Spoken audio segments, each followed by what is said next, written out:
കേരളത്തിന്റെ സ്വപ്നപാത സാക്ഷാത്കാരത്തിലേക്ക് 702 കിലോമീറ്റർ ദേശീയപാതയിൽ 590 കിലോമീറ്റർ പൂർത്തിയായി.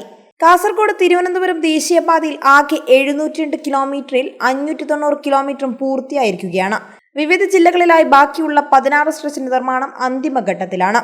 ഇതിൽ 6 സ്ട്രെച്ചുകളുടെ നിർമ്മാണം 80% പിന്നിട്ടു. ഇതുവരെ 11 സ്ട്രെച്ചുകളാണ് തുറന്നുകൊടുത്തത്. ഈ വർഷം തന്നെ പദ്ധതി പൂർത്തിയാക്കാനാകുമെന്നാണ് ദേശീയപാത അതോറിറ്റി അറിയിച്ചത്. ഇതോടെ 6 വരി പാതയിലൂടെ പരമാവധി 100 കിലോമീറ്റർ വേഗതയിൽ സഞ്ചരിക്കാനാകും. തിരുവനന്തപുരം മുതൽ കൊച്ചി വരെ സഞ്ചരിക്കാൻ 3 മണിക്കൂറും കാസർഗോഡ് വരെ 9 മണിക്കൂറും മതിയാകും. വടകര, തുറവൂർ, തിരുവനന്തപുരം ഉൾപ്പെടെ ചില സ്ഥലങ്ങളിൽ മാത്രമാണ് പ്രവൃത്തി മന്ദഗതിയിലുള്ളത്.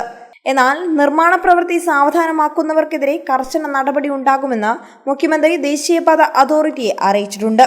Valanchery Kappirikkad, Ramanattukara Valanchery, Thalappady Chengala, Kozhikode bypass, Nileshwaram town ROB, Edappally Vyttila Aroor, Karode Mukkola Kazhakkoottam ആകാശപാത, തലശ്ശേരി മാഹി ബൈപ്പാസ്, മൂരാട് പാലോളി പാലം എന്നിവയാണ് നിർമ്മാണം പൂർത്തിയാക്കിയ സ്ട്രെച്ചുകൾ. രാജ്യത്ത് ആദ്യമായി ദേശീയപാത വികസനത്തിന്റെ ഭാഗമായുള്ള ഭൂമി ഏറ്റെടുക്കലിന്റെ 25% സംസ്ഥാന ചെലവഴിച്ചിരുന്നു.